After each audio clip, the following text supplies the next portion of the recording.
네, 안녕하세요, 여러분. 네, 조직행동론 같이 준비하게 될 조한이라고 합니다. 자, 조직행동론 하게 되면은 여러분들 다른 데서 뭐 많이 배웠던 거는 조금 다를 거예요. 왜냐면은 기본적인 이제 그 뭐 경영학에서 배웠던 행정학에서 배웠던 그런 원론에서 이제 그 다음 영역이라고 보시면 될 것 같습니다. 바로 뭐냐면 실제로 조직은 어떻게 구성되는지 또 행동은 어떻게 이루어지는지에 대해서 과학자들의 이론부터 시작해서 실제로 거기서 유의사항 그다음에 현대적인 파트까지 우리가 함께 아우르고 있어요. 그러다 보니까 막상 시험 준비할 때 처음에는 별거 아닌 것 같은데 라고 하다가 점점씩 이론 들어가고 행위 들어가고 하면서 힘들어지는 파트죠. 자, 그렇게 힘들다 보니까 저를 만나시게 되는 거죠. 어떻게 보면은 그 단원들에 대해서 지금 우리 독학사 문제가 어떻게 나오는지에 대해서 제가 여러분들께 어떤 가이드라인을 만들어 드리기 위해서 지금 이 앞에 서 있는 겁니다. 사실은 그래요. 제가 이제 여러분한테 기대하고 싶은 거는 이 조직 행동이라는 거에 대해서 정말 그 핵심 코어를 이해하고 이렇게 전달드리면 참 좋겠어요. 근데 아시다시피 이 지금 제 영상을 보고 있고 이런 분들 같은 경우는 지금 독학사에서 지금 여러분들이 받고 싶은 점수를 이루는데 이게 혼자서 하긴 힘들 것 같아요. 아니면은 혼자서 하게 할 수는 있겠지만 시간이 좀 오래 걸릴 것 같아요. 아마 이런 분들이 많을 것 같아요. 그때 이제 저를 만나시겠죠. 되도록이면 쉬운 단어를 많이 쓸 겁니다. 그리고 되도록이면은 그 이론 자체에 대해서 너무 심도 있거나 깊게 들어가는 걸 제외할 거예요. 이유는 문제에서 다루는 수준까지 보는 게 중요하다라는 거죠. 이제 제가 이제 여러분 할 때 일단 강의를 할 때 항상 힘든 게 어느 선까지 가야 되는가라는 건데 결국 이거는 어디서 판단되는 거냐. 자, 우리 시대드 체계 구성이 뭐로 시작돼 있죠? 기출 문제입니다. 그 기출 문제에서 봤었을 때 어느 선까지 다루느냐 하는 것을 분석을 하고 그만큼만 공부하는 게 가장 효율적이에요. 그래서 여러분들 이거 말씀드릴게요. 제 강의를 이제 처음부터 풀퀄리는 않다 하더라도 제발 이 기출 문제만큼 확실하게 강의를 들으시고 확인하는 게 중요합니다.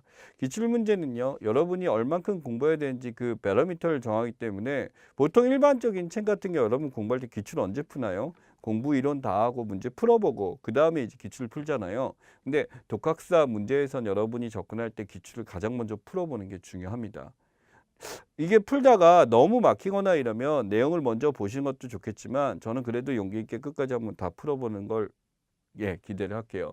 저희가 이제 2015부터 2017까지 실려 있지만 이제 이 문제가 사실 우리 독학사 문제가 공개가 안 되잖아요. 그렇다 보니까 이 시대지 쪽에서 이제 복원을 시킨 겁니다. 우리 직접 가서 봐요, 시험을요. 직접 가서 보고 확인하고 그걸 또 하나 또 데이터를 만들어 가지고 한 거기 때문에 답변도 다 그런 거기 때문에 이제 그 문제들 힘들게 만든 거죠. 그래서 이 문제들을 보면서 이 정도 영역이 나오는구나. 이 문제는 내가 굳이 이론을 듣지 않아도 풀 수 있구나라는 것을 판단을 잘 하시면 좋겠습니다. 자, 그럼 그 다음 어떤 거 나오나? 이론 파트 들어가죠. 이론 파트 들어가면 각 영역에 따라 되도록이면 충실하게 모든 것을 설명을 드릴 겁니다. 설명을 드리고 또 뒤에 딸린 문제들 있죠. 이제 사장으로 구분해놨는데 각 장의 문제들에 대해서 설명을 다 드립니다. 어떤 파트는 문제가 굉장히 많은 양을 차지하기 때문에 한 번에 다 설명을 못해서 이제 나눠서 하는 파트도 있어요. 그 파트는 지루한 게 아니에요. 그만큼 출제되는 게 많기 때문에 더 효율적인 영역이죠. 그래서 문제 위주로 가시는 분이 있겠고 내용 위주로 가는 분이 있겠지만 전 솔직히 말씀드리자면 내용이 더 중요합니다. 내용이 더 중요하다는 거는 문제라는 건 이런 문제가 100% 나오느냐. 여러분들 이런 생각 해보셨을 거예요. 이 문제가 안 맞아. 여기 나온 문제는 시대주가 안 맞아. 그게 아니에요. 시대주 문제가 이렇게 나왔기 때문에 출제자 입장에서 이걸 다 참고를 하세요. 그렇다 보니까 이거 말고 다른 걸 내는 경우도 있는 거지. 그러니 그 출제진 입장에서 낼 수밖에 없는 게 이론 영역이야. 그래서 여러분들 이론을 보는 게 되게 중요한데 그쪽 앞부분에서 이론을 점검을 하실 때 전부 다 이제 힘들게 보시는 거. 물론 흐름을 처음부터 끝까지 판단한다는 면에서 다 보시는 건 나쁘지 않아요. 부담이 별로 없을 거예요. 막상 마음 먹고 보게 되면 제가 보기 일주일 컬이려도 하루에 그렇게 많은 시간을 다 할 수가 있는데 기출 문제를 분석을 미리 잘 하시고 하신다라고 한다면은 이제 선별해서 골라갖고 발췌해서 이렇게 보시는 것도 하나의 방법일 것 같아요. 자, 그러면은 이렇게 해서 이론과 문제까지 끝났습니다. 그럼 뭐가 있을까요? 맞아요. 저희가 이때까지 유형에 맞춰갖고 만든 예상 문제들이 있습니다. 그 예상 문제는 따로 강의는 없지만 여러분들이 직접 그걸 풀어보시고 이 정도의 문제가 나오는구나 판단해서 연습을 하시면 될 것 같아요. 그게 끝일까요? 아닙니다. 바로 뭐냐면 뒷세운 벼락치기가 있어요. 근데 제발 이 벼락치기만 보시면 안 돼요. 가끔가다 이거 가지고 벼락치기로 바로 넘어가는 분인데 이거 얘기를 하니까 또 이거부터 보시는 분들이 있어요. 그러면 안 돼요.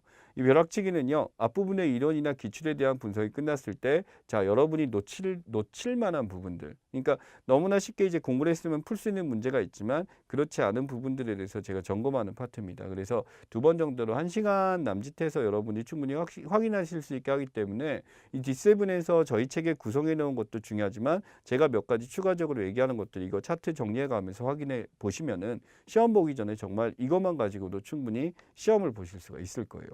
예, 그래서 그렇다고 벼락치기만 보는 게 아니라고.